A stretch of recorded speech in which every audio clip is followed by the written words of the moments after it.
Bonjour à tous, c'est Quentin Doulcier. Alors aujourd'hui on se retrouve pour une nouvelle vidéo. Je ne vais pas vous parler d'immobilier. Alors comme vous savez, j'investis beaucoup dans l'immobilier, j'ai beaucoup d'appartements, mais l'immobilier c'est assez automatique, donc j'ai pas mal de temps et j'ai investi dans pas mal d'autres business à côté, notamment dans des restaurants. J'ai investi dans 2 restaurants, des fonds de commerce, des laveries automatiques, des distributeurs, des sites internet.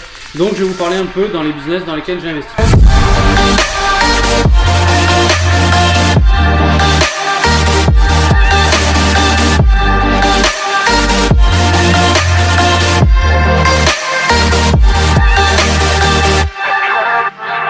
Alors j'ai investi notamment dans cette pizzeria, je vais vous faire la visite, je vais vous parler un petit peu des chiffres et tout ça. Donc j'ai investi dans une pizzeria pour 2 raisons. La première chose, c'est que depuis que je suis petit, j'ai toujours voulu avoir un restaurant, une pizzeria, juste vraiment par curiosité, parce que voilà, ça me passionnait, je voulais avoir un restaurant, c'était un peu un rêve d'enfant. Donc ça c'est la première raison pour laquelle je l'ai pris. La deuxième raison, c'est que c'est un investissement financier et le but forcément c'était à terme de gagner de l'argent. Donc là, la pizzeria, donc j'ai pas acheté les murs, ici je suis locataire des murs et j'ai acheté le fonds de commerce. Donc c'est-à-dire j'ai acheté le droit au bail, le droit d'exploiter la pizzeria à cet emplacement, les machines, je vais vous faire le détail, tout ça. Ce droit au bail et ce fonds de commerce, je l'ai acheté au tribunal. C'était une pizzeria qui était en liquidation judiciaire.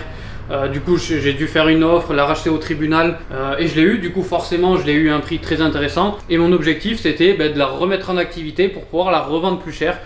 C'est ce qu'on a fait et là on est en train de la revendre. Vu qu'on est en train de la revendre, je ne vais pas pouvoir vous dire le prix que je l'ai acheté et le prix que je suis en train de la vendre parce qu'on a des clauses de confidentialité. Je vous la dirai dans d'autres vidéos, il n'y a pas de souci, ou sur les réseaux sociaux. Mais vu qu'on est en signature en ce moment, je ne peux pas vous le dire. L'essentiel, c'est que je l'ai acheté moins cher que ce que je la vends. Je l'ai acheté, donc ce qu'on a fait, c'est que la première chose, on a revu toute l'hygiène, on a revu tout ce qui était salarié, tout ce qui était menu, on a changé les menus, on a amélioré les ingrédients, etc. On a vraiment remonté la pizzeria, refait monter les notes sur Google, etc. C'était vraiment l'objectif. Alors je l'ai acheté en mai 2020. Aujourd'hui, on est août 2021. Je l'ai gardé à peu près 1 an et demi et là, on est avec une grande enseigne qui est intéressée pour la reprendre et on a 3-4 personnes qui sont intéressées parce que vu qu'on l'a acheté à très bon prix, on peut se permettre de la revendre rapidement à un très bon prix également. Du coup, on est sur un emplacement très stratégique. On est en face de la gare. On a la ville qui est à droite et à gauche. On est sur un axe très passant. Donc, on marche essentiellement en livraison. Donc là, voilà, on a l'espace. On reçoit, je vais dire, 75% des commandes, c'était du téléphone. Après c'était, je vais vous montrer, on a installé pour développer le chiffre d'affaires, on a installé Uber Eats, Just Eat et tout ça. Et le reste, le passage, ça représente 5 à 10% du chiffre d'affaires. Donc voilà, après c'est une pizzeria assez classique, donc elle est très grande, elle fait en tout on a 110 mètres carrés. Alors en général, vous voyez, on en parlait tout à l'heure, les pizzerias, les gens sont plutôt dans 10-15 mètres carrés de cuisine. Ici on a 110 mètres carrés de cuisine, c'est assez grand. Donc là on a la partie où on gérait tout, donc on a un logiciel, quand le client il appelle, on a son numéro, son adresse, qui s'affiche, etc. Aujourd'hui, on a un fichier client de plus de 12 000 personnes locales, donc c'est quelque chose qui a aussi beaucoup de valeur. Après, voilà, on avait tout ce qui est Just Eat, Uber Eats. Aujourd'hui, pour développer le chiffre d'affaires, c'est ce qu'il faut faire, entre guillemets. Uber Eats prennent 30% du chiffre d'affaires, mais parce qu'ils ont leur propre livreur. Donc voilà, il faut juste bien recalculer les marges. Si vous ne le savez pas, je suis désolé de vous le dire, mais à chaque fois que vous achetez quelque chose sur Uber Eats, vous avez des prix gonflés parce que les restaurateurs rajoutent 10, 20, 30% parce que justement, ces tablettes-là nous les prennent.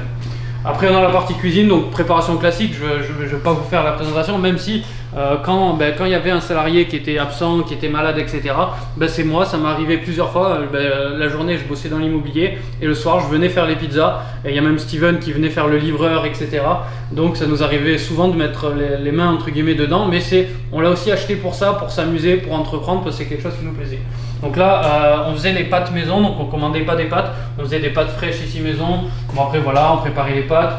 Ici, on mettait tout. On avait une grande carte, on avait 40 choix différents.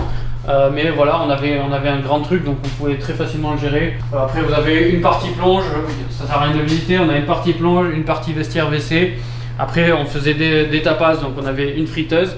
Et on avait les fours. Les fours, c'est un peu tout d'une pizzeria. Donc c'était pas une pizzeria au feu de bois, c'est ce qu'on appelle des fours convoyeurs. C'est plutôt les chaînes de restauration de pizzeria qui utilisent ça. Donc nous on faisait les pizzerias là-dessus. Après on les mettait ici, on réglait et voilà, on voit l'espace a été réglé à peu près sur 3 minutes 30. En 3 minutes 30, on mettait la pizza, elle ressortait cuite, on l'emballait, justement on arrivait ici, on récupérait la pizza, on la mettait en boîte ici, il nous reste quelques boîtes, on la mettait ici pour que ça reste chaud, le livreur la prenait, allait la livrer tout simplement. Donc c'était assez rodé, on pouvait envoyer 200-300 pizzas assez facilement tous les soirs. Même avec plus de salariés, on aurait pu monter encore plus de pizzas. Après, bon voilà, on a tout ce qui est boisson. On avait un coin vestiaire. Alors ce qui est bien avec cette pizzeria, c'est qu'on avait une énorme chambre froide. Voilà, on a 10 mètres carrés de chambre froide, donc vu qu'on faisait les pâtes nous, il y avait tous les ingrédients, on gardait tout au frais, il y avait tout ce qui était boisson, etc. Et après voilà, pizzeria classique, on avait un bureau, un local poubelle, voilà, il reste des cartons, un local poubelle et un espace réserve ici, bon, on peut y aller 2 secondes. Donc un espace, là on a toutes les boîtes, là on a encore 3 étagères de boîtes entières là. Donc voilà pour la pizzeria, donc on va juste revenir dans l'entrée. Ce qui est bien, c'est un investissement que j'ai fait qui n'est pas du tout risqué, parce que le prix que je l'ai acheté, c'est quasiment le prix du matériel. Ça veut dire qu'aujourd'hui, je vends tout le matériel, je récupérais l'investissement de départ que j'avais. Donc j'avais pas beaucoup de risques. Au pire des cas, je perdais 2-3 000 euros, donc c'était vraiment pas risqué. Par contre, si j'arrivais à la redresser, parce que du coup elle était en déficit, moi je l'ai remis au niveau 0, donc elle gagnait pas d'argent, elle perdait pas d'argent. Et aujourd'hui je la revends telle quelle. Je me concentre sur d'autres activités, j'ai des gros projets, vous allez le voir, j'ai l'église qui est arrivée. Là je suis en train de racheter des très grosses usines, je suis en train d'ouvrir d'autres commerces. Par opportunité, parce que mon expérience a été faite et que j'ai l'opportunité de la revendre plus cher, voilà, je suis en train de le faire en ce moment. Donc j'ai appris tout le côté restauration, tout le côté gestion, livraison, la gestion de personnel, ça m'a beaucoup formé là-dessus. Je l'ai vraiment fait pour sortir de ma zone de confort et pour apprendre. Je ne l'ai pas fait pour devenir riche avec les pizzas, monter une franchise multinationale. Le but c'était vraiment d'apprendre. Aujourd'hui, je pense que j'ai vraiment bien appris, je pense savoir gérer un restaurant, même si voilà, mon but c'est pas d'en gérer un, parce que honnêtement, pour gérer un restaurant, l'expérience que j'ai appris, c'est qu'il faut être tout le temps derrière. Aujourd'hui, je ne peux pas avoir 7 sociétés et être tous les soirs derrière pour voir si tout se passe bien, etc. À moins de mettre un responsable, mais ça revient quasiment à vendre. Donc voilà, donc j'ai ouvert aussi d'autres restaurants, d'autres activités. Donc je voulais vous montrer ça parce que c'est vrai qu'à côté de tout ce que je fais en immobilier, des vidéos YouTube, je fais un peu le chef d'entreprise dans plusieurs sociétés. Donc si vous avez des questions, n'hésitez pas à les mettre en commentaire. Si vous aussi vous avez monté votre business, si vous avez réussi, si vous n'avez pas réussi, si vous avez des questions sur la gestion d'une pizzeria, j'ai ouvert d'autres fast-food, j'ai acheté et revendu d'autres fonds de commerce. Je me suis rendu compte que j'étais meilleur en achat-revente de fonds de commerce qui ressemblent plus à l'immobilier qu'en gestion pure d'une pizzeria. Donc n'hésitez pas si vous avez des questions, dites-moi si ça vous plaît, si vous voulez que je vous montre d'autres business, si vous voulez que je vous montre d'autres restaurants, d'autres fonds de commerce et d'autres activités, parce qu'aujourd'hui je suis en train de monter d'autres activités, notamment dans la restauration. Donc n'hésitez pas en commentaire et on se retrouve sur la prochaine vidéo.